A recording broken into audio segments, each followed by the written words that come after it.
Martha joins a very short list of people who recognized Jesus as the resurrection and life before he resurrected. The only other people on this list are Peter, John the Baptist, and Nathaniel. And maybe we could go with the woman at the well. I would argue it because I love her so much. But it's a short list, you guys. This is Martha's comeback moment. And for anyone who's been distracted, your comeback moment can be today. It's going to take a lot of hard work if you've gotten really distracted.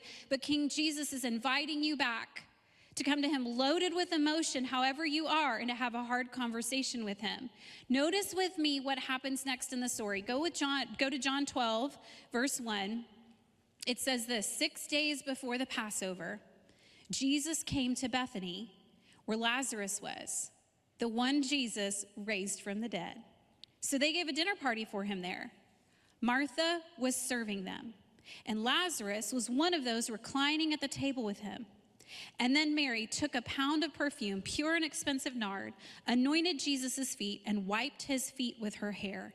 So the whole house was filled with the fragrance of the perfume. Verse number 2, what is Martha doing? Serving, but this time undistracted. Undistracted serving for Jesus. I hope that we leave here today as people who want to listen and learn about King Jesus like Mary, and that learn the hard lessons that Martha did, but also know that there is hope for us for a comeback moment and then a shining moment to serve undistracted. What I want you to know is a couple things. You can't be undistracted at work and fully present for the people you love and available to God, for God, to be used by him to serve others if we're not focused. And here's why. Focused disciples are faithful disciples. Focused disciples are faithful disciples. Focused disciples will have a deep faith. You know them. We've all been privileged to know someone with a deep faith, doing the deep work of loving God and loving others. I took my friend Emily to lunch. She's probably here. I don't know if she was in first hour or second hour, but Emily and I were talking about this passage, and she said, I heard the very best sermon about Mary and Martha. I was like, great, tell me so I can just repeat it. It's exactly what I'm about to do. And she said, well, I heard this phrase in the message. The person that was preaching this said, can it wait? Can it wait?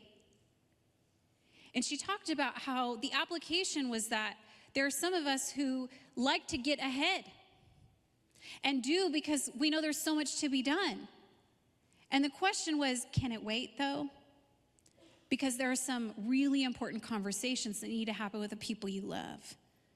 Sometimes we're distracted by having too many things.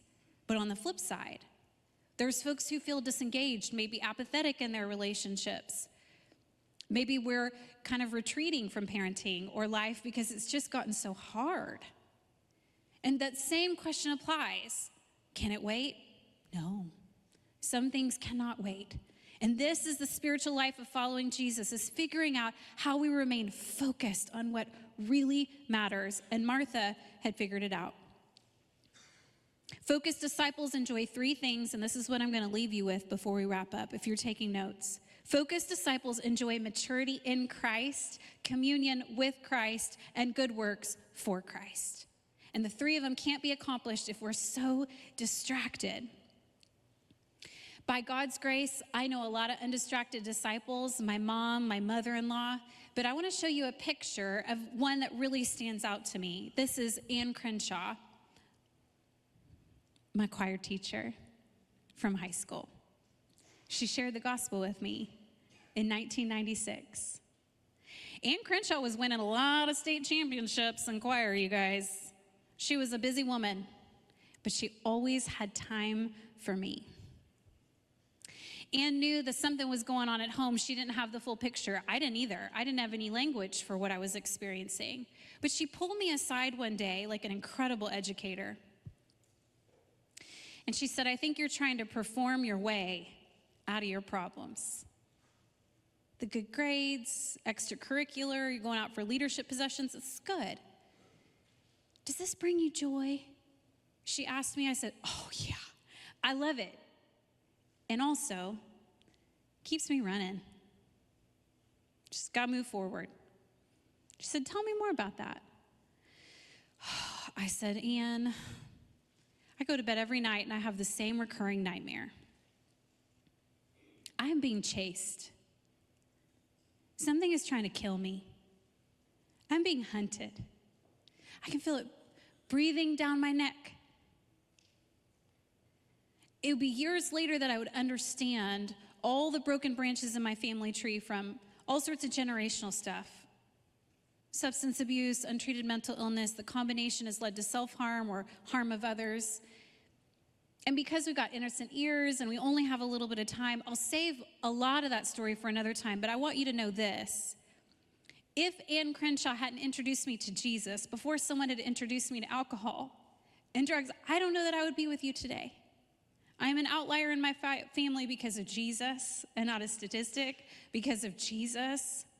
And I remember Ann saying, when I told her about the nightmares, she said, I want to teach you a new way to live.